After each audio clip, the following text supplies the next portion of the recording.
አርስተ ዜና ኢትዮጵያ በትውልድ ቅብብሎሽ ሀገር ያጸኑ የበርካታ ጀግኖች ምድር መሆኗን ጠቅላይ ሚኒስትር አብይ አህመድ ተናገሩ።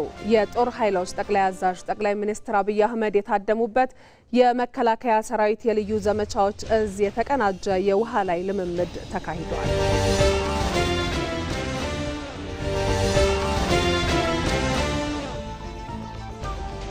የኢትዮጵያ ብሔራዊ ምርጫ ቦርድ ለሰባተኛው ጠቅላላ ምርጫ የሚወዳደሩ የፖለቲካ ፓርቲዎችና የግል እጩዎች የሚገዙበትን የስነ ምግባር ደንብ ይፋ አደረገ።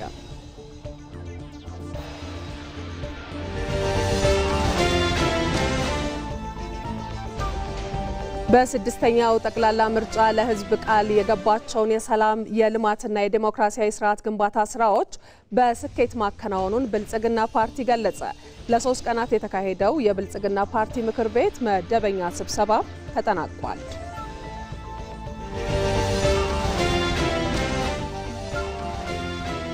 የፌዴራሉ መንግስት ለሰላም እያሳየ ያለውን ቁርጠኝነት ለጦርነት እየተዘጋጁ ያሉ ኃይሎች ሊደግፉት እንደሚገባ ጥሪ ቀረበ። በትግራይ ወቅታዊ የሰላም ሁኔታ ላይ የክልሉ ተወላጆች በአዲስ አበባ ተመካክረዋል።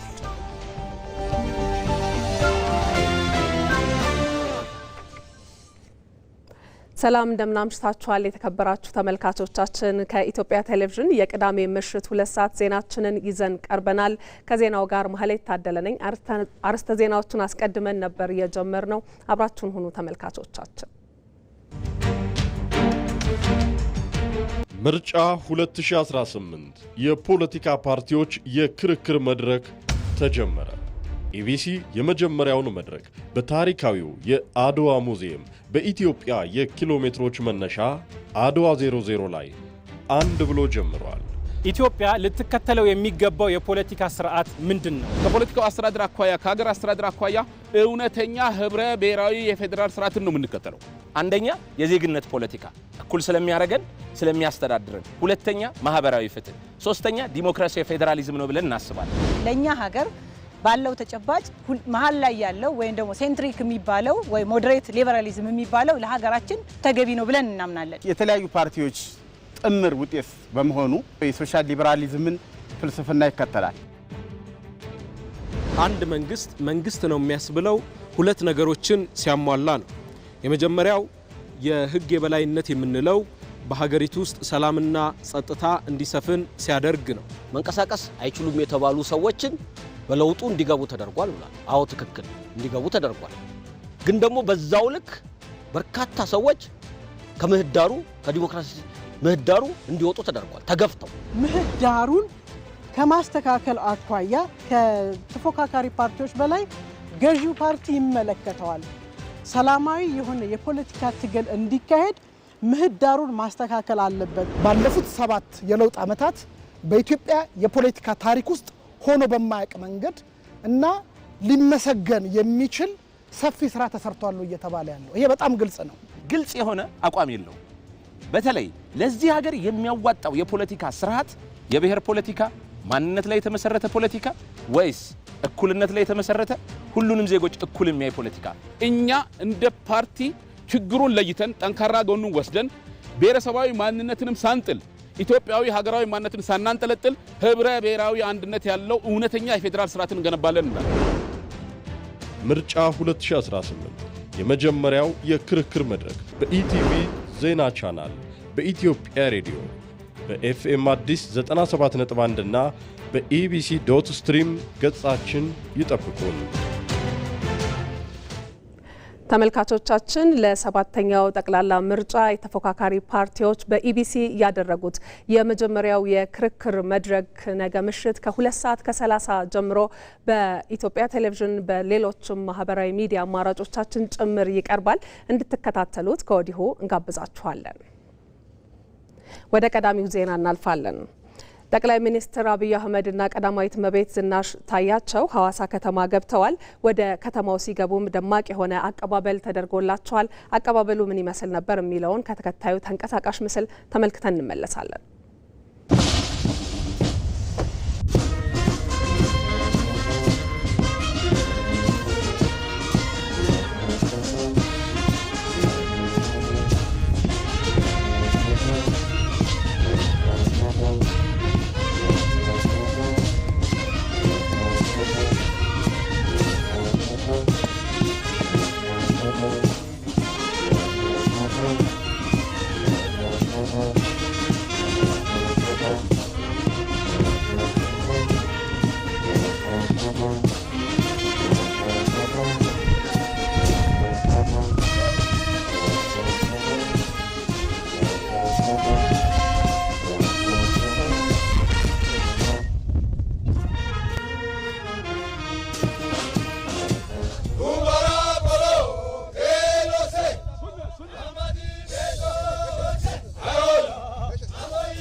ኢትዮጵያ በትውልድ ቅብብሎሽ ሀገር ያጸኑ የበርካታ ጀግኖች ምድር ናት ሲሉ ጠቅላይ ሚኒስትር አብይ አህመድ ተናገሩ። የመከላከያ ሰራዊት የልዩ ዘመቻዎች እዝም ባለፉት 65 ዓመታት በበርካታ ፈተናዎች ውስጥ የማይበገር ጽናት ይዞ ኢትዮጵያን ያኮራ ጀብዱ ፈጽሟል ብለዋል። እዙ አሁን ላይ በመከላከያ ሪፎርም ስራዎች አማካኝነት አየር ወለድ ኮማንዶና ልዩ የጸረ ሽብር ኃይል በመያዝ በአደረጃጀት በሰው ኃይልና በትጥቅ ዘመኑን በዋጀ መልኩ ተዋቅሮ በየትኛውም ጊዜና በማንኛውም ሁኔታ ግዳጁን በብቃት ለመፈጸም በአስተማማኝ ቁመና ላይ እንደሚገኝ ጠቅላይ ሚኒስትሩ በማህበራዊ ትስስር ገጻቸው ባሰፈሩት መልእክት ገልጸዋል። እዙ 65ኛ ዓመት የምስረታ በዓሉን ሲያከብር የገነባውን የዘመነ ወታደራዊ አቅም፣ የሰው ኃይል ዝግጁነትና የታክቲክ ብቃት ለህዝብ ይፋ አድርጓል። በተለይም ዛሬ የቀረበው የተቀናጀ የውሃ ላይ ልምምድ የአየር ወለድና የኮማንዶ አባላት በቅንጅት ያሳዩት ልዩ ልዩ ወታደራዊ ክህሎት የሰራዊቱን ከፍተኛ ብቃት ያረጋገጠ ነውም ብለዋል።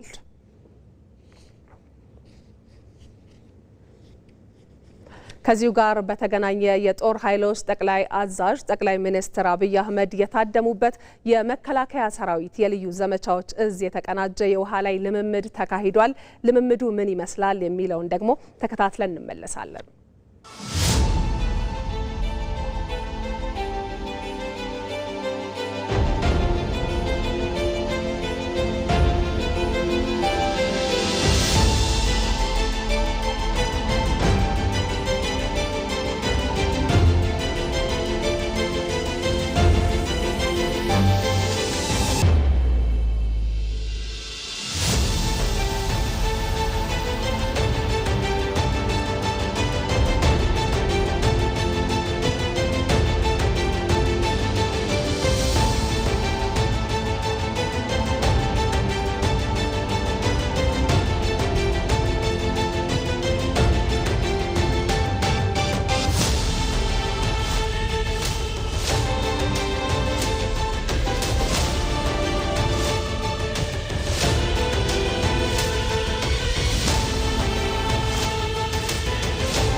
ጠቅላይ ሚኒስትር አብይ አህመድ የመከላከያ ሰራዊት ልዩ ዘመቻዎች እዝ 65ኛ ዓመት የምስረታ በዓልን አስመልክተው የታደሙበት የተቀናጀ የውሃ ላይ ልምምድ ኢትዮጵያ የሰለጠነና የተደራጀ የባህር ኃይልና ልዩ ኮማንዶ እንዳላት የሚያመላክት ነው። በዚሁ በልምምዱና እዙ 35ኛ ዓመት አከባበር ዙሪያ ተጨማሪ መረጃ ልትሰጠን ሮዛ መኮንን በቀጥታ መስመራችን ላይ ትገኛለች። ሮዛ እንደምን አምሽተሻል? ልምምዱን ስትመለከቺ ነበር የቆየሹና እንዴት አየሹ? እንድምታው ደግሞ ምንድነው? አመሰግናለሁ ማህሌት። ቀደም ሲል እንዳልሽው እንግዲህ እዚህ የ65ኛ ዓመት የዚህ የመከላከያ ሰራዊት የልዩ ዘመቻዎች እዝ የምስረታ በዓሉን በተለያዩ ዝግጅቶች ያከበረ ይገኛል። የኢፌዴሪ ጠቅላይ ሚኒስትር ዶክተር አብይ አህመድ እንዲሁም ደግሞ የጦር ኃይሎች ጠቅላይ አዛዥ እንዲሁም ቀዳማዊት እመቤት ዝናሽ ታያቸው ይህንን የ65ኛ ዓመት የሰራዊቱ ልዩ እዙን ማለት ነው የልዩ ተልእኮ እዙን አጠቃላይ እንቅስቃሴዎችን በተመለከተ የ65 ዓመቱንም ሂደቱን በተመለከተ በተለይም ከጧት ጀምሮ የተለያዩ ስነ ስርዓቶች ሲከወኑ እንደመሆኑ የዚህ የልዩ ዘመቻዎች የተቀናጀ የውሃ ላይ ልምምዱን ነው የተመለከቱትና የታደሙበት። 65 ዓመታት እንግዲህ የመከላከያ ሰራዊት በተለያዩ ውጣ ውረዶች ውስጥ ማለፉ ይታወቃል። በተለያዩ ሂደቶች ውስጥ ሀገርን ሉዓላዊነትን ሲጠብቅ የኖረ ነው። አሁን ላይ ደግሞ ካለፉት 7 ዓመታት ወዲህ በተለይ ጥልቅ የሆነ የሪፎርም ስራዎች የተከወኑለት የቆየ ተቋም ነው። የመከላከያ ሰራዊት በደህንነትና ጸጥታ ተቋማት ላይ የተሰሩ የሪፎርም ስራዎች እዛ ላይ ሲተገበሩ በዋናነት ለስርዓት ሳይሆን ለብሔራዊ ጥቅም፣ ለሀገር ልዕልና፣ ለሀገር ሉዓላዊነት የቆመ ቀጣይነት ያለው በዘመናት ውስጥ በቀጣይነት የሚዘልቅ ትውልድን የሚያሻግር የመከላከያ ሰራዊት ሆኖ በመገንባት ሂደት የተሰሩ ስራዎች አሉ። ይህ እንግዲህ ዘመናዊ የሆኑ ቴክኖሎጂዎችን እንዲታጠቅ በማድረግ ብቁ የሆነ ቀልጣፋ የሆነ ሉዓላዊነትን ሊያስከብር የሚችል የመከላከያ ሰራዊት አባላት በመፍጠር ረገድ ዘመኑን የዋጀ ስልጠና ያገኘና የማድረግ አቅሙ ከፍተኛ የሆነ ቀጠናው ላይ ሊጠራ የሚችል ኢትዮጵያ የተከበረች ሆና እንድትዘልቅ ማድረግ የሚችል የመከላከያ ሰራዊት ግንባታ ነው በሪፎርሙ የተከወነለት። ይህ ግንባታ ማሳያ ዛሬ የታየው ነገር እውን ስለመሆኑ የሚያረጋግጥ ጭምር ነው። ይህ የተቀናጀ የውሃ ላይ ልምምድ በልዩ ዘመቻዎች እዝ 65ኛ የምስረታ በዓልን ትኩረት በማድረግ የተከወነለት ነው። በጠዋቱ ስነ ስርዓት ላይ በተለይ በየብስ የሚደረጉ ከተማ ላይ የሚደረጉ ውጊያዎች በምን አይነት ጥንቃቄዎች የማድረግ አቅምን አንድ ላይ አዋሃደው ማንንም ሳይጎዳ ሊከወን የሚችልበትን የሚያሳይ ትልቅ የሆነ እንደዚሁ ትዕይንትና ትርኢት ተካሂዶ ለምልከታ በቅቶ ነበረ።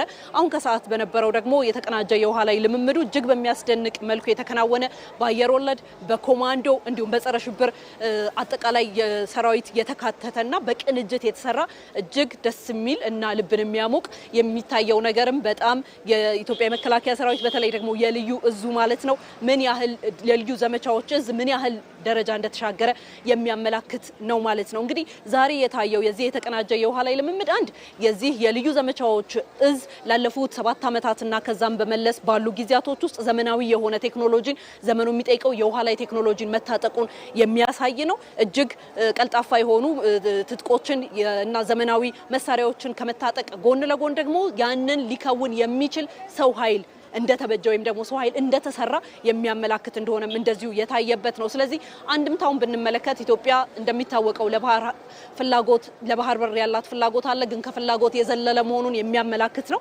ለዛ የተዘጋጀች ለዛ የሰለጠነ ለዛ ቴክኖሎጂ ያለው የሰው ኃይል እያፈራች ስለመሆኑ በደንብ የሚያሳይ ቀጠናው ላይ በዚህ በውሃ ላይ ልምምድና በውሃ ላይ የማድረግ አቅሟ እየጎለበተና የማድረግ ብቃቷ ትልቅ እየሆነ እየገዘፈ ስለመምጣቱና ቀጠናው ላይ ያላትም ተጽዕኖ በዛው ልክ እያደገ ለመምጣቱ ለጥላትም ለወዳጅ በደንብ የሚያሳይ ልምምድ የተደረገበት እንደነበረ ማየት ይቻላል ማለት ነው። እንግዲህ ሐዋሳ ከዛ ባለፈ ሌሎች በርካታ የልማት ስራዎችም እንደዚሁ ከዚህ ጎን ለጎን ከማክበሩ የ65ኛ ዓመቱን ከማክበር ጎን ለጎን የተለያዩ የኮሪደር ልማትና ሌሎች ስራዎች የተከወኑላት እንደሆነ ይታወቃል። በምሽት እንዲደምቃለች። አንዱም ግን የዚህ የ65ኛ ዓመቱ የልዩ ዘመቻዎች እዝ የምስረታ በዓል ነው ማለት ነው። ይህንን ነው እንግዲህ የፌዴራል ጠቅላይ ሚኒስትር ዶክተር አብይ አህመድና ቀዳማዊት እመቤት ዝናሽ ታያቸው የታደሙበት። መልካም እናመሰግናለን ሮዛ ለመረጃው። መልካም ምሽት። ዜናችን ይቀጥላል። ተመልካቾች አብራችሁን ሆኖ ወደ ሌሎች ዘገባዎቻችን ደግሞ እናልፋለን። በስድስተኛው ጠቅላላ ምርጫ ለሕዝቡ ቃል የገባቸውን የሰላም የልማትና የዴሞክራሲ ስርዓት ግንባታ ስራዎችን በስኬት ማከናወኑን ብልጽግና ፓርቲ ገለጸ። ፓርቲው 7ኛው ጠቅላላ ምርጫ በሁሉም መመዘኛ ስኬታማ እንዲሆን በቁርጠኝነት እንደሚሰራም ገልጿል። ለ3 ቀናት የተካሄደው የብልጽግና ፓርቲ ምክር ቤት መደበኛ ስብሰባ ተጠናቋል። ጌታቸው ባልቻ ዝርዝሩን ይዟል። ለተከታታይ 3 ቀናት በልዩ ልዩ ሀገራዊ ጉዳዮች ላይ ውይይት ሲያካሄድ የቆየው የብልጽግና ፓርቲ ምክር ቤት መደበኛ ስብሰባ ተጠናቋል። በሀገራዊና የፓርቲ ጉዳዮች ላይ ጥልቅ ውይይት ያካሄደው የፓርቲው ምክር ቤት ቀጣይ የትኩረት አቅጣጫዎችንም አስቀምጧል። ብልጽግና ፓርቲ በስድስተኛው ሀገራዊ ምርጫ ለሕዝቡ የገባቸውን የሰላም የልማትና የዲሞክራሲ ግንባታ ስራዎች በስኬት ማከናወኑን መገምገሙን የሶማሌ ክልል ርዕሰ መስተዳድርና የፓርቲው ስራ አስፈጻሚ ኮሚቴ አባል ሙስጠፌ መሐመድ ገልጸዋል። በስድስተኛው ሀገራዊ ምርጫ ፓርቲው ቃል የገባቸውን የፖለቲካ፣ የኢኮኖሚ፣ የማህበራዊ እንዲሁም ሌሎች ግቦችን ከምን ደረጃ ላይ ይገኛሉ የሚለውንም በዛው ለማየት ተሞክሯል። እነዛ የተገቡትን ቃል ከማሳካት አንጻር በከፍተኛ ደረጃ ስኬት እንደታየ ነው የገመገም ነው። ለምሳሌ ከፖለቲካ አንጻር አቃፊ የሆነ ህብረ ብሔራዊ ፓርቲ ከመመስረት ጀምሮ የብሔራዊነት ትርክትን ወደ በአገር ደረጃ በሁሉም ዘንድ እንዲዳረስ በማድረግ በርካታ ስራዎች መሰራታቸው ይታወቃል። የጸጥታ ተቋማትን ከሪፎርም ከማድረግ አንጻር የሀገራችን የጸጥታ ተቋማት አቅምና ቁመና በአሁኑ ጊዜ በከፍተኛ ደረጃ መሻሻሉ፣ ከዛ ውጪ በኢኮኖሚ አካባቢ ያየን እንደሆነ በርካታ ድሎችን አስመዝግበናል። ብልጽግና ፓርቲ በኢትዮጵያ እየተገነባ ያለውን ህዝባዊ መንግስት ለማጽናት ትኩረት መስጠቱን የገለጹት ደግሞ የኢንዱስትሪ ሚኒስትርና የፓርቲው ስራ አስፈጻሚ ኮሚቴ አባል መላኩ አለበል ናቸው። በኢትዮጵያ የፖለቲካ ትግል ወይም የፖለቲካ ጥያቄ ውስጥ ባለፉት አመታት ከነበሩት ጥያቄዎች መካከል አንዱ የህዝባዊ መንግስት ምስረታ ጉዳይ ነው። ምን ማለት ነው? በህዝብ ቅቡልነት ያለው በህዝብ የተመረጠ ለህዝብ የሚሰራ መንግስት መኖር መቻል አለበት፣ አካታች መንግስት መኖር መቻል አለበት የሚል ጥያቄ ነው። ይህንን የምናደርግ ከሆነ የጸና ሀገር ይኖረናል። በጂኦ ስትራቴጂውም ኢትዮጵያ ያላትን ትልቅነትና ግዙፍነት የሚመሰክርና የሚያረጋግጥ እና የቀጣይ እድገታችንም እውን የሚያደርግ የህዝብ ድጋፍ ያለው በህዝብ የታመነ በስርዓትና በሀገረ መንግስት ግንባታ ውስጥም አዎንታዊ ሚና መጫወት የምንችልበትን ሁኔታ መፍጠር እንችላለን። ሰባተኛው ጠቅላላ ምርጫ በስኬት እንዲከናወን ብልጽግና ፓርቲ እንደ ገዥ ፓርቲ እንዲሁም እንደ ተወዳዳሪ ፓርቲ ጉልህ ሚናውን እንደሚወጣም የፓርቲው ከፍተኛ አመራሮች ተናግረዋል። ብልጽግና ፓርቲ ሰባተኛው የሀገራዊ ምርጫ ነጻ፣ ዲሞክራሲያዊ፣ ሰላማዊና ታማኒ እንዲሆን ሁሉንም ዝግጅት አድርጎ ወደ ስራ ገብቷል። እንግዲህ እንደ አገር የሚመራ ፓርቲ የተለየ ኃላፊነት አለበት። እንደ ተፎካካሪ ፓርቲ ደግሞ ከሌሎች ጋር እኩል የሚጋራቸው ኃላፊነቶች አሉ። ከተፎካካሪ ጋር የምንጋራው ያው ምርጫው የህዝቡን ስሜት የህዝቡን ፍላጎት የሚያመላክት እንዲሆን መስራት አለብን። በተቻለ መጠን በሁሉም አካባቢዎች ህዝብ በፖሊሲ አማራጮች ዙሪያ የራሱ ግምገማ እንዲያደርግና ይሻለኛል የሚለውን እንዲመርጥ አመቺ ሁኔታ እንዲመቻች ይሰራል። እንደ ፓርቲ የሚኖርብንን ተልዕኮ በተሳካ ሁኔታ መፈጸምና በኢትዮጵያ የዲሞክራሲ ስርዓት ግንባታ ውስጥ አይነተኛ ሚና መጫወት መቻል አለብን። ዲሞክራሲ በአንድ ጊዜ ተገንብቶ የሚያልቅ ስላልሆነ ለቀጣይ ትውልድ መሰረት የሚጥል የዲሞክራሲ ስርዓት ግንባታ በዚህ ምርጫ የአሸናፊና የተሸናፊ ሳይሆን ሀገር እንድታሸንፍ የሚያደርግ በዲሞክራሲ ስርዓት ግንባታ ውስጥ መሰረት የምንጥልበት ሁኔታ መኖር መቻል አለበት በሚሉ ዋነኛ ማዕቀፎች ላይ ውይይት አድርገናል ማለት ነው። ባለፉት 5 ዓመታት ብልጽግና ፓርቲ ከህዝቡ ጋር ተቀራርቦ በመስራቱ የነበሩ ጉድለቶችን እያረመ መምጣቱንና በዚህም የአመራር ብቃቱን ማጎልበቱን ከፍተኛ አመራሮቹ ተናግረዋል። በተያያዘ ዜና ኢትዮጵያ ሉዓላዊነቷን አስከብራ እንድትቀጥል የሚያስችሏትን ተቋማዊ፣ ህጋዊና ማህበራዊ መሰረቶች መገንባት ላይ በትኩረት እየሰራች ትገኛለች። ብልጽግና ፓርቲም ኢትዮጵያን ካለፈችበት የታሪክና የፖለቲካ ውጥረት አውጥቶ ወደ ተሻለ የኢኮኖሚ እድገትና ህብረ ብሔራዊ አንድነት ለማሸጋገር ከተመሰረተበት ጊዜ ጀምሮ በኃላፊነት ሲሰራ መቆየቱን አስታውቋል። እድሉ ፈቀደ ዝርዝር አለው። ሀገረ መንግስትን ጠንካራ መሰረት ላይ ማኖር ኢትዮጵያ ህልሟን አሳክሳ ሁለንተናዊ ብልጽግና የተረጋገጠባት ሀገር ለመገንባት የሚደረገው ጥረት የእያንዳንዱ ኢትዮጵያዊ ጉዳይ ነው። ኢትዮጵያ ካለፈችበት የታሪክና የፖለቲካ ውጥረት አውጥቶ ወደ ተሻለ የኢኮኖሚ እድገትና ማህበራዊ አንድነት ማሸጋገርም እንዲሁ። ለዚህም ነው ብልጽግና ፓርቲ ከለውጡ በፊት የነበረው ስህተት ተምሮ የዛሬውን አቅም አቀናጅተው ለተሻለች ኢትዮጵያና ለበለጸገች ኢትዮጵያ በጋራ የመስራት ሂደትን እያጠናከረ ያለው። ይህ ጉዞ በዋናነት ኢትዮጵያ ካለፈችበት የታሪክና የፖለቲካ ውጥረት አውጥቶ ወደ ተሻለ ኢኮኖሚ እድገትና ህብረ ብሔራዊ አንድነት በማሸጋገር ብልጽግና እንደ ፓርቲ ከተመሰረተበት ጀምሮ በኃላፊነት ሲሰራ ከቆየባቸው ስራዎች ተጠቃሽ ናቸው። ሀገር ሉዓላዊነትን የሀገርን ጥቅም ከፍ የሚያደርጉ አንገት ቀና የሚያደርጉ የሀገርን ክብር ከፍ የሚያደርጉ በርካታ ፕሮጀክቶች ማጠናቀቂያቸውን አግኝተዋል። እንደ አዲስ ደግሞ የተጀመሩ አሉ። አንዱ ህዳሴ ግድባችን ነው። እንግዲህ የዓለም የደህንነት ተቋማት ሁሉ አጀንዳ አድርገውት የነበሩት እንዳንሰራ ብዙ ጫና ሲደረግብን የነበረ በብዙ ችግር ተተብትቦ የነበረ ህዳሴ ግድባችንን አጠናቀን ለዚያ አብቅተናል። ከዛ ባሻገር ግን ለኢትዮጵያ ሩቅ ይመስሉ የነበሩ እንደ ማዳበሪያ ፋብሪካ ያሉ ስራዎችን አስጀምረናል። እንደጀመርነው ደግሞ እናጠናቀቃለን። ያ እንግዲህ ባህላችን ሆኗል ማለት ነው። የቢሾፍቱ አየር ማረፊያ ከአፍሪካ ትልቁ የአየር ማረፊያ ነው። አየር መንገዳችን አሁንም ኩራታችን ነው። የበለጠ ኩራት የሚያሰኝ ስራ ሰርተናል ማለት ነው እና እንግዲህ በኢኮኖሚው፣ በማህበራዊው፣ በሰው ተጠቃሚነት የገብተን የነበረውን ቃል በስፋት ከሚጠበቀው በላይ ፈጽመን ወደሚቀጥለው የተንደረደርን ነው ማለት ነው። ኢትዮጵያ ምርጫን በሰላማዊ በተቀላጠፈና ፍትሐዊ በሆነ መንገድ ለማከናወን አዲስ ተስፋ ሰጪ ምዕራፍ መጀመሯ ስድስተኛው ሀገራዊ ምርጫ ሕያው ምስክር ነው። ሰባተኛው የኢትዮጵያ ሀገራዊ ምርጫም ነፃ ፍትሐዊና ገለልተኛ ሆኖ እንዲጠናቀቅ ኢትዮጵያን ለማጽናት በሚደረገው ርብርብ የራሱን ሚና እንዲጫወት በትኩረት እየተሰራ ነው። በአጠቃላይ ይሄ ምርጫ እንደ ሀገር በጣም ወሳኝ ሰዓት ላይ የመጣ ምርጫ ነው።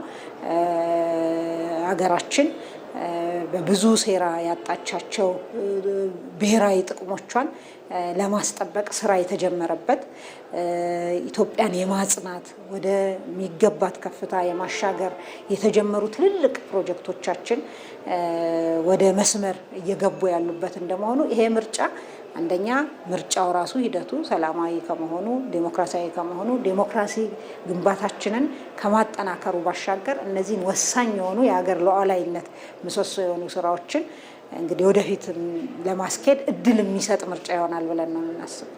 ኢትዮጵያ ሉዓላዊነቷን አስከብራ እንደ ሀገር እንድትቀጥል የሚያስችሏትን ተቋማዊ፣ ህጋዊና ማህበራዊ መሰረቶች የመገንባት ስራን በትኩረት እየሰራች ነው። በኢትዮጵያ ነባራዊ ሁኔታ ይህ ሂደት ረጅም ታሪክ ያለው ቢሆንም አሁን ባለው የብልጽግና ጉዞ ውስጥ አዲስ መልክና ትርጉም እየያዘ መጥቷል። የሀገረ መንግስት ሂደታችን ህጋዊ፣ ህዝባዊ፣ የጸና እና ለመጪው ትውልድ የሚተላለፍ ጠንካራ ሀገርን የመገንባት ጉዞ ስለሆነ ይህንን በማሳካት ሂደት ውስጥ ደግሞ የምንሰራቸው ስራዎች በሙሉ ስርዓትን ለማጽናት ጠንካራ መንግስት ለመገንባት እና ለዚህና ለመጪው ትውልድ የምትሆን ኢትዮጵያን ለመገንባት የሚያስችል ስራ ሰርተን እንዴት ኢትዮጵያን ጠንካራ መሰረት ላይ እናኖራለን፣ እንዴት ኢትዮጵያን እናጸናለን የሚል መሰረት ላይ የቆመ ውይይት ነበር ማለት ነው የተደረገው። የባህር በር ጉዳይ ለኢትዮጵያ የህልውናና የብልጽግና ጉዞ ወሳኝ ምሰሶ ተደርጎ የሚወሰድ ርዕስ ነው። ኢትዮጵያ በአሁኑ ወቅት በዓለም ላይ ካሉ ወደብ አልባ ሀገራት መካከል በህዝብ ብዛት ቀዳሚዋ መሆኗ የባህር በር ጥያቄውን ከፖለቲካ ባለፈ ኢኮኖሚያዊ አስፈላጊነት እንዲኖረውና የህልውና ጉዳይ እንዲሆንም አድርጎታል። እኛ ኢትዮጵያውያን የባህር በር ይገባናል። የባህር በር የሚገባን ደግሞ ስለሚገባን እንጂ በችሮታ በስጦታ እንዲሰጠን አይደለም። ትልቅ ህዝብ ነው። ጂኦ ስትራቴጂው በጣም ወሳኝ በሆነ ቦታ የሚገኝ ህዝብ ነው። ነበረን፣ ያ ክብር ነበረን፣ ያ ሀብት ነበረን። ስለዚህ ያ ክብራችን የሚገባን ብሔራዊ ጥቅማችን ሊመለስልን ይገባል ብለን ለዓለም አደባባይ አቅርበን አጀንዳው ቅቡልነት ያገኘና የባህር በር ባለቤት መሆናችን በማያጠራጥር ሁኔታ የሚመለስ ጉዳይ መሆኑን በአጀንዳ ያሰረጽንበት ዘመን ነበረ ማለት ይቻላል። በዓለም አቀፍ ተቋማት ውስጥም ተሳትፏችን እና ቦታችን ከፍ ያለበት ብሪክስን የመሰሉ ቦታዎች ላይ መሳተፍ የቻልንበት እና አባል የሆንበት የዓለም የንግድ ድርጅት አባል ለመሆን በጣም ስኬታማ ጉዞ የጀመርንበት ስለዚህ በዓለም ዲፕሎማሲ ውስጥ የሚገባንን ክብርና ቦታ ለማግኘት የሚያስችል ቁመና የተጎናጸፍንበት ዘመን ነበር። ለዚህ ሁሉ ሀገራዊ ስኬት የባለድርሻ አካላት ሚና ወሳኝ መሆኑ የተነሳ ሲሆን ለተከታታይ 3 ቀናት በልዩ ልዩ ሀገራዊ ጉዳዮች ላይ ውይይት ሲያካሂድ የቆየው የብልጽግና ፓርቲ ምክር ቤት መደበኛ ስብሰባም ተጠናቋል። የኢትዮጵያ ብሮድካስቲንግ ኮርፖሬሽን 7ኛውን ጠቅላላ ምርጫ አሳታፊና በእውቀት ላይ የተመሰረተ ለማድረግ ሀገራዊ ኃላፊነቱን ለመወጣት አስፈላጊውን ዝግጅት አድርጓል። የመራጮችን ግንዛቤ የሚያሳድጉ የምርጫ አስተምህሮ ይዘቶች፣ በምርጫው የሚሳተፉ የፖለቲካ ፓርቲዎች ፕሮግራማቸውን ለሕዝብ የሚያስተዋውቁባቸው የአንድ ለአንድ ውይይቶች እንዲሁም በፖለቲካ ፓርቲዎች መካከል የሚደረጉ የአማራጭ ሐሳብ ማቅረቢያ ክርክሮችን፣ ዜናዎችን፣ ፕሮግራሞችና ዶክመንተሪዎችን በቴሌቪዥን በሬዲዮና በኢቢሲ ዶት ስትሪም አማራጮች ያደርሳል። በቅርቡ ይጠብቁን። የኢትዮጵያ ብሮድካስቲንግ ኮርፖሬሽን። የቅዳሜ ምሽት ዜናችን ቀጥሏል። ተመልካቾቻችን አሁን ደግሞ 7ኛውን ጠቅላላ ምርጫ ወደ ተመለከቱ ዘገባዎቻችን ነው የምናልፈው። የሰለጠነ የምርጫ ስርዓት ለማድረግ ስርዓትና ደንብ ስለሚያስፈልግ የምርጫ ስነ ምግባር ደንብ መዘጋጀቱን የብሔራዊ ምርጫ ቦርድ ሰብሳቢ ሜላት ወርቅ ኃይሉ ገለጹ። በ7ኛው ጠቅላላ ምርጫ ለመወዳደር የተመዘገቡ የፖለቲካ ፓርቲዎች የመወዳደሪያ ምልክት ማስተዋወቂያና የፖለቲካ ፓርቲዎች የምርጫ የስነ ምግባር ደንብ መፈረሚያ መርሃ ግብር ተካሂዷል። ምንተስኖት ይልማ ተከታትሎታል።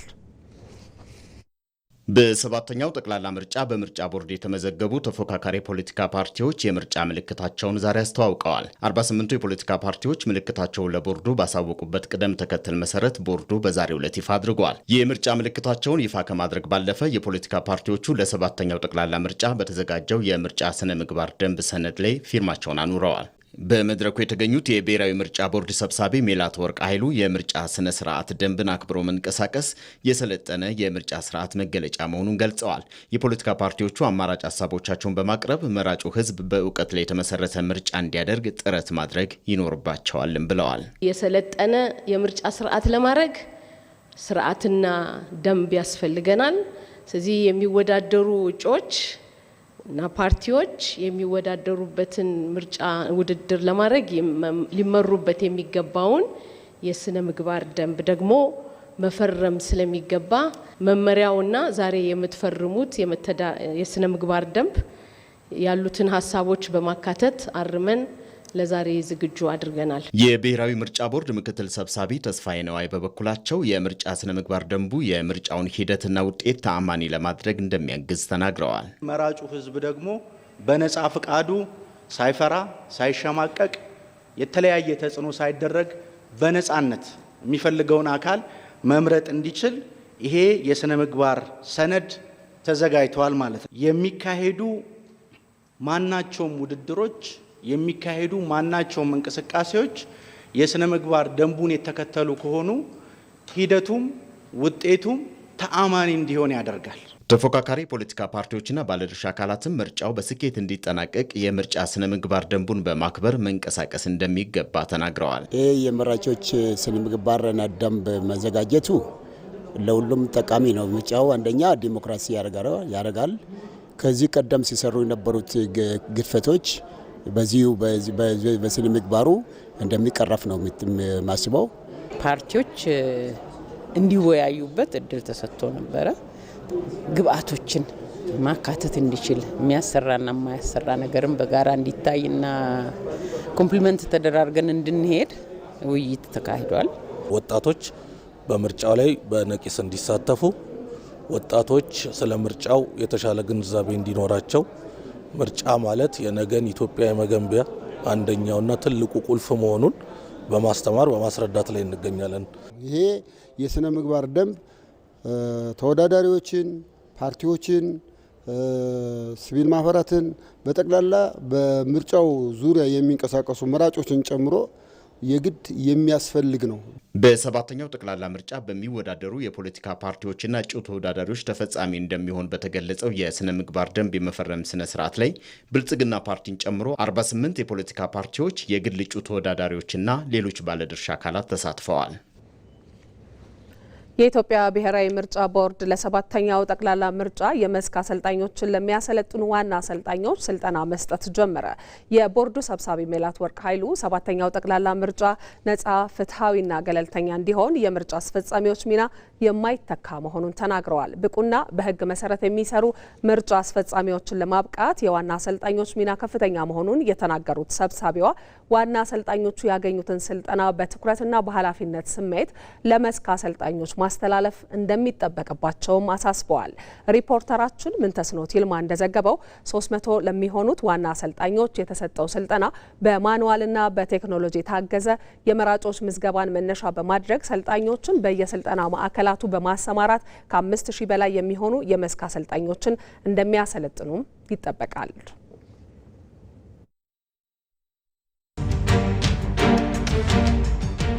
ምርጫ 2018 የፖለቲካ ፓርቲዎች የክርክር መድረክ ተጀመረ።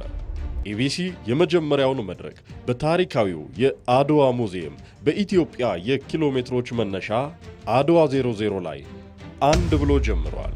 ኢትዮጵያ ልትከተለው የሚገባው የፖለቲካ ስርዓት ምንድን ነው? ከፖለቲካው አስተዳደር አኳያ ከሀገር አስተዳደር አኳያ እውነተኛ ህብረ ብሔራዊ የፌዴራል ስርዓትን ነው የምንከተለው።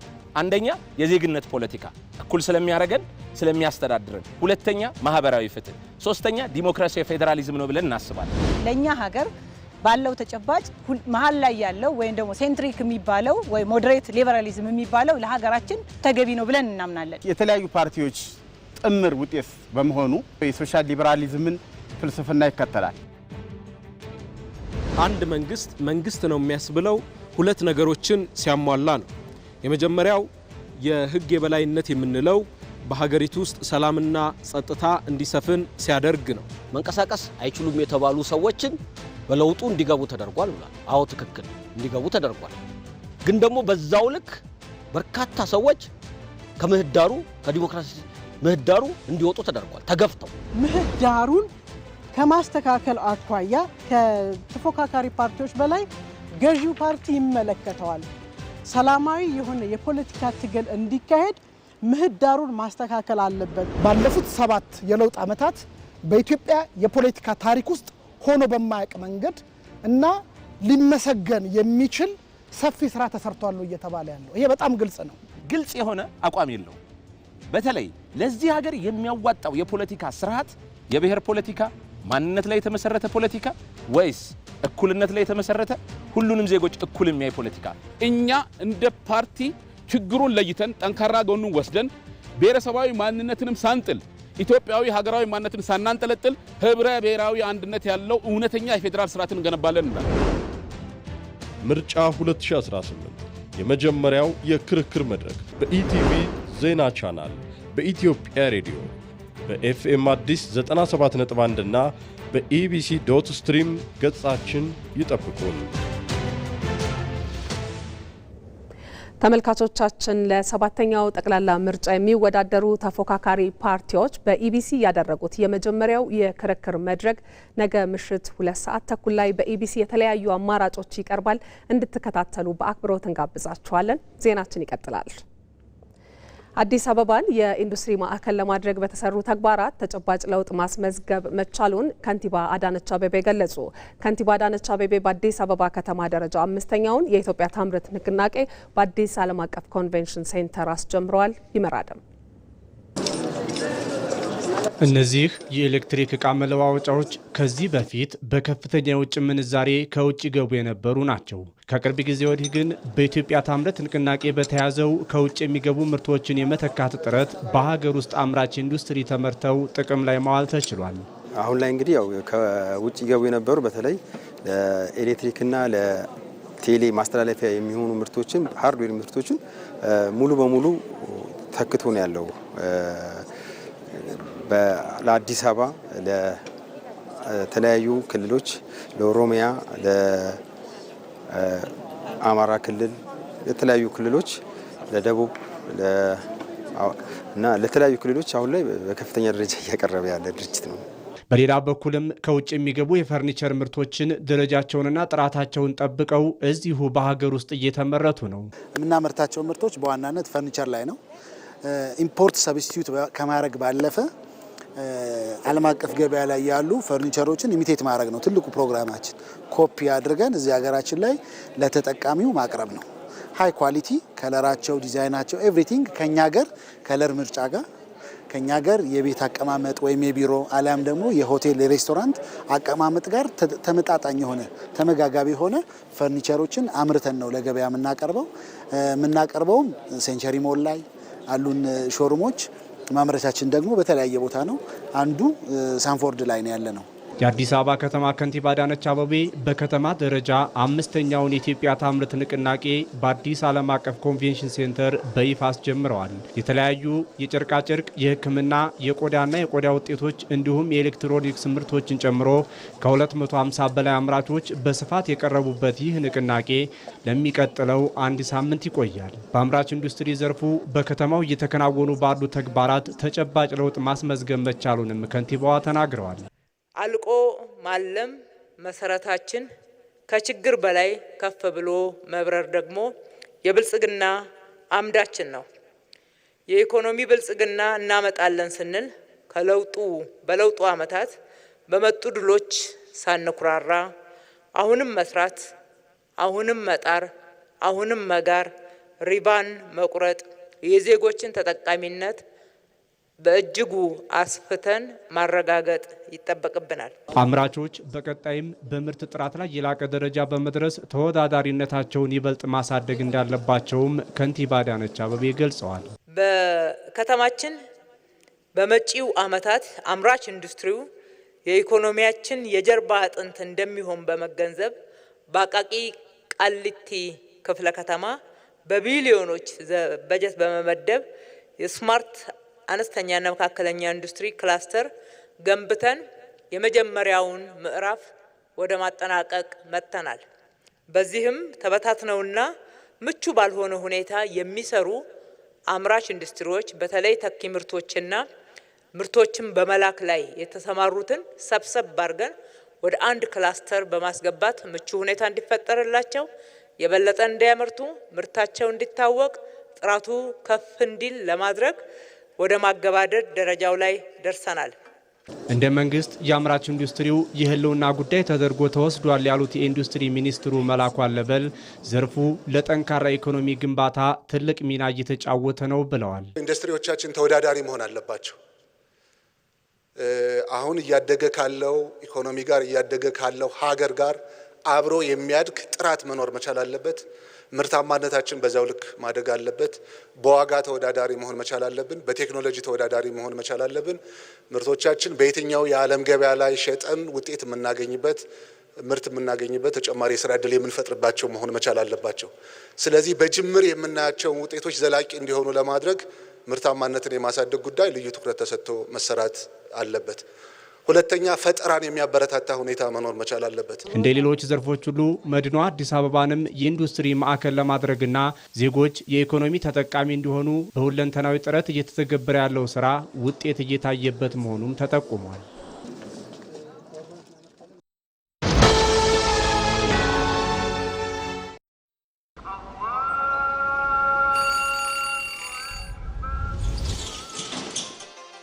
እነሆ ቸርነትና መተሳሰብ የሚጸናበት፣ አንድ ሆነን የፈጣሪን ምሕረት የምንጠይቅበት፣ ካለን አካፍለን አብሮነታችንን የምናጠናክርበት፣ ልቦች የሚራሩበት፣ እጆች የሚዘረጉበት የምንናፍቀው የረመዳን ወር መጣ።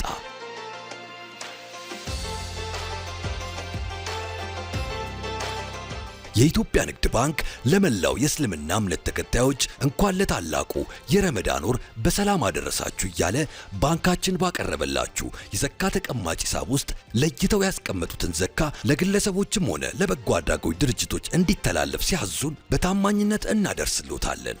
እርሶም የዘካ ተቀማጭ ሂሳብን በመክፈት ግዴታውን ያለ ድካም ይወጡ። ረመዳን ሙባረክ። ሲቢኢ ኑር የተሟላ ከወለድ ነፃ የባንክ አገልግሎት። የኢትዮጵያ ንግድ ባንክ ሁሌም የሚተማመኑበት ባንክ። ዘገባዎቻችን ቀጥለዋል። ከጥፋቱ የማይማረው አጥፊ ቡድን የትግራይን ሕዝብ ለዳግም ችግር ሊዳርግ በመነሳቱ ሕዝቡ በቃ ሊለው እንደሚገባ የጠቅላይ ሚኒስትር አብይ አህመድ የምስራቅ አፍሪካ ጉዳዮች አማካሪ ሚኒስትር አቶ ጌታቸው ረዳ ገለጹ። በአዲስ አበባ የሚኖሩ የትግራይ ተወላጆች በወቅታዊ የክልሉ ሰላም ጉዳይ ላይ ውይይት አካሂደዋል። ውይይቱን የመሩት አቶ ጌታቸው ለሕዝቡ የማይጨነቀው ቡድን የትግራይን ሕዝብ ለዳግም ችግር ሊዳርግ እየተንቀሳቀሰ መሆኑን አብራርተዋል።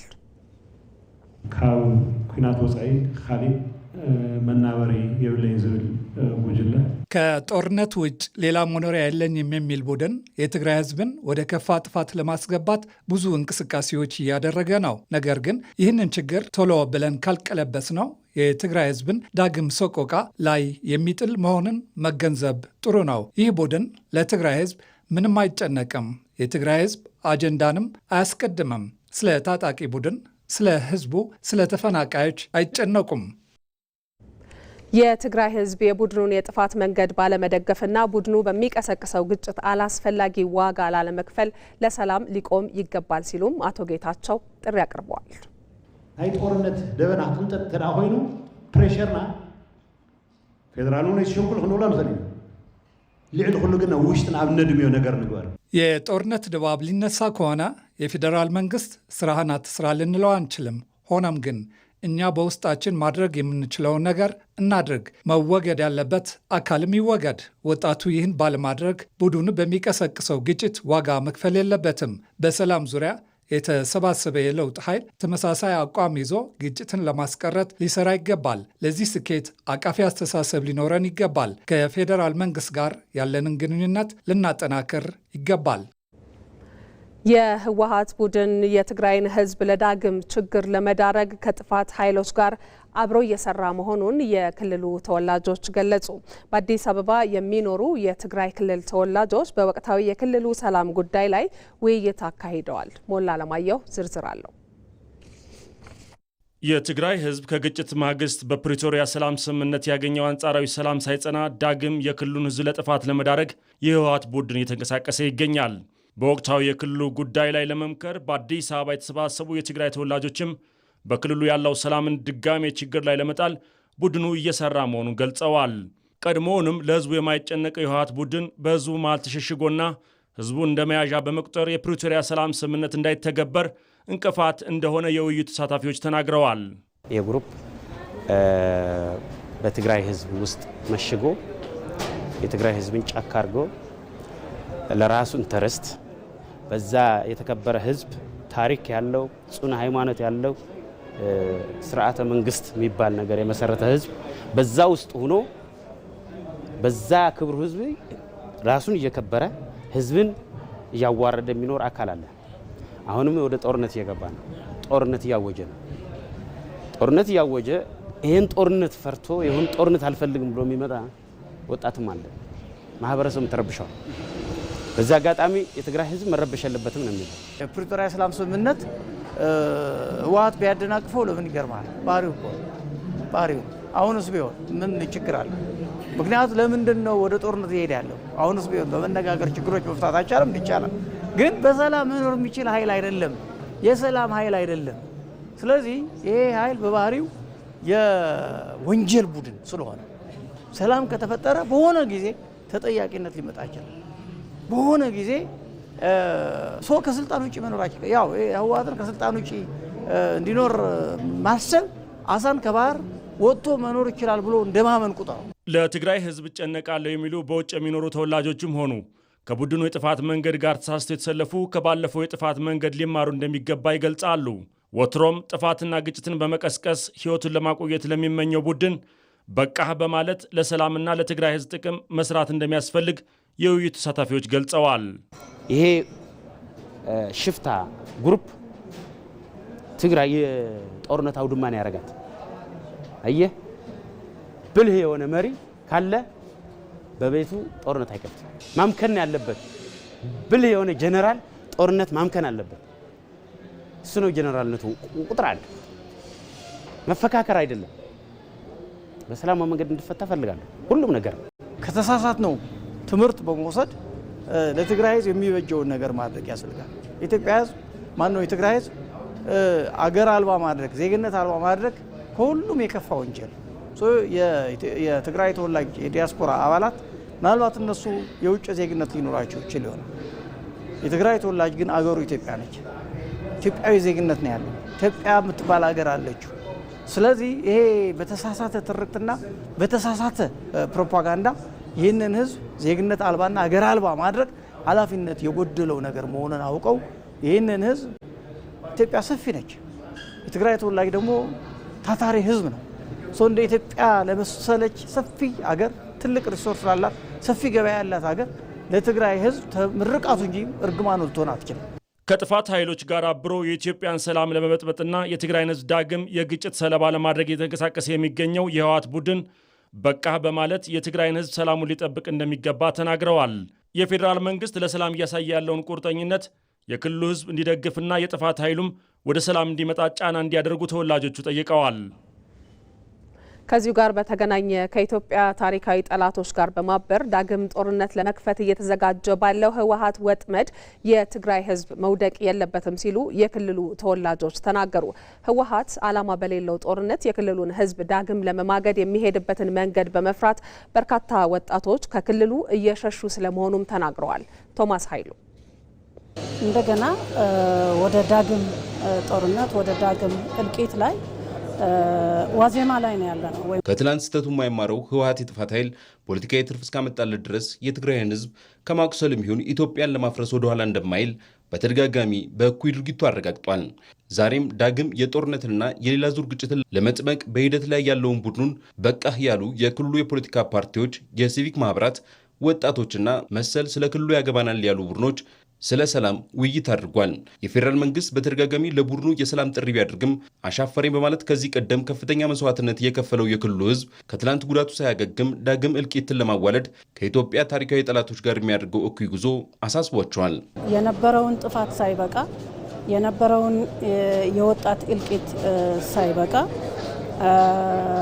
እናቶች የሀዘን ማቃቸውን ሳያወልቁ እንደገና ወደ ዳግም ጦርነት ወደ ዳግም እልቂት ላይ ዋዜማ ላይ ነው ያለነው፣ ወይም ደግሞ 11ኛው ሰዓት የምንለው ላይ ያለ ነው። ያው የጦርነት በሮችን እየተንኳኩ ነው። አሁን ጽምዶ ብሎ ከሻዕቢያ ጋር ወገነው ኃይል ወደ የጦርነትን መንገድ የጦርነትን ምርጫ ይዞ እንቅስቃሴ እንደጀመረ ነው የነገረን። ይሄ ጉዳይ ደግሞ ሻዕቢያን ከሌላ ቦታ ጎትቶ ትግራይ ወይም ኢትዮጵያ ላይ ማሰማራቱ የውጊያ አውድማ የማድረጉ ጉዳይ ስላልፈቀደ ስላልተቀበለ የፌዴራል መንግስት ድንበሩን እና ሀገሩን ለማስከበር እንቅስቃሴ እንደጀመረ ነው። በትግራይ ታሪክ ውስጥ ምናልባት እጅግ በጣም አስከፊና ተጋሩ ትግራይ ውስጥ ለመኖር ክፉ የሆነ ጊዜ ቢኖር ዘንድሮ ነው። ይሄ ሰሞኑን መቀሌ ውስጥ የምናየው ሁኔታ ማየት ይቻላል። የፖለቲካ ፓርቲ ሆነ እንደ አንድ ትግራዋይ ትግራይ ውስጥ ለመኖር እጅግ በጣም አስከፊ የሆነበት ጊዜ ነው ያለው። የክልሉን ህዝብ ዓላማ በሌለው ጦርነት የመማገድ የካበተ ልምድ ያለው ህወሓት ከሰላማዊ ውይይት ይልቅ ነፍጥን የማንሳት ታሪኩን የሚያነሱት የትግራይ ጉዳይ ያገባናል ብለው የተሰበሰቡት ዜጎች ህወሓት ለዳግም እልቂት ህዝቡን እንደ ትላንቱ ሁሉ ለመማገድ እየሄደበት ያለው ርቀት በቃ ሊባል የሚገባ ስለመሆኑ አመላካች ሆኗል። በእርግጥ አሁን ላይ ከትላንት ቁስሎ ያልሻረው የክልሉ ወጣት ጦርነትን ሽሽት ወደ ተለያዩ አካባቢዎችም እየፈለሰ ነው። ሻዕቢያ ከጎናችን ያለው፣ ግብጽም ከጎናችን ያለው፣ የኢትዮጵያ ውስጣችን ያሉ ችግራችን በጦርነት ወይም ደግሞ በትጥቅ ነው የምንፈታው ብሎ ያመኑትም ከጎናችን ነው ያሉት። ዘመናዊ ትጥቅም ታጥቀናል። ስለዚህ በፊቱ በተለየ መንገድ ተዋግተን እናሸንፋለን ብለው አሁን ህዝባቸው እያሳመኑ አሁን ይሄንን ሲሰማ ወጣቱ ባለፈውም እንደዚህ የዚህ አይነት ፕሮፓጋንዳ ነው የሰራ ነው። አሁንም ተመሳሳይ ፕሮፓጋንዳ ነው ያለው። ስለዚህ ያለፈውን ውጤቱ ምን እንደሆነ ስላየ ወጣቱ እየሸሸ ነው። ይሄ የሚሸሸው ጦርነቱ ፈርቶ ነው፣ እልቂቱን ፈርቶ ነው። ሻዕቢያ ጦርነት እንደማይቀር ወደ ጦርነት ቢገባ እንኳን እሱ ሀገር እንዳይሆን ሰው ቢሞት እንኳን የእሱ ወጣት የእሱ ህዝብ እንዳይሞትበት በሰው ሀገር በሰው ወጣት ነው መዋጋት የሚሞክረው ያለ። ስለዚህ አክቲቭ የሆነ የአፈሳ ስራ ጀምረዋል። አስገድዶ የሻዕቢያ ሰዎች አምጥቶ እምቤን፣ አድዋ፣ ምዕራብ ወጣቶች እየታፈሱ በሌሊት አንዳንዶቹ ወደ ሳዋ ነው ይላሉ፣ አንዳንዶቹ ወደማይታወቁ የማሰልጠኛ ጣቢያዎች አፈሳ ጀምረዋል። ወጣቱን ነቅሎ ወደዚህ እያመጣው ያለው አፈሳ። አሁን ላይ የትግራይ ህዝብ ለውጥ አስፈልጎታል። ከግማሽ ምዕተ ዓመታት በላይ በህዝቡ ጉያ ተሸሽጎ በህዝብ ስም እየማለም የገዛ ወገኑን ዋጋ ሲያስከፍል የነበረው ኃይል የጥቅምና የወንጀል ትስስር ያጋመደው እንጂ ህዝባዊ መሰረት እንደሌለው ብዙዎችም ተረድተዋል። ስለዚህም የህወሓትን ሆነ የሻዕቢያን እኩይ የሴራ መንገድ መረዳት ጊዜው የሚጠይቀው ወሳኝ ጉዳይ ስለመሆኑ አጠያቂ አልሆነም። ሻዕቢያ ደግሞ ዓላማው ምንድን ነው? እርስ በራሳችን እንድንባላ፣ እንድንዳከም፣ እንድንበታተን የደከመ ህዝብና የደከመ መንግስት እንዲኖረን ይፈልጋል። ይህንን እውን ከሆነ ተሳካለት ማለት ነው። አሁን የነዛ ወታደሮች ወይም ደግሞ የነዛ አመራሮች መኖርና አለመኖር ሳይሆን ዓላማቸው መባላት ነው። ዓላማቸው ትግራይን ማዳከም ነው። ዓላማቸው ኢትዮጵያን ማዳከም ነው። ህዝብ ለህዝብ ራሱ በራሱ እንዲጋጭ ነው። ደም እንዲቀባ ነው። ይህንን አስገድደው ወደዛ ካስገቡን የነሱ ዓላማ አሳካል ማለት ነው። የትግራይ ተጨባጭ ሁኔታ አሁን በጣም ለውጥ ያስፈልጋል። የትግራይ ህዝብ አሁን በጣም ኮንሽስ ነው። በጣም ጀግና ነህ አንተ፣ ታሪክ ሰሪ ነህ። ታሪክ ሰሪነቱ በጦር ሜዳ ብቻ አድርገው ነው የሚያስበው።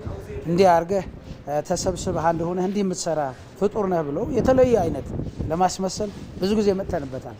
አሁን የትግራይ ህዝብ ያ ምን ደረጃ ላይ እንዳደረሰው አይቷል ማለት ተቃውሞ አለ።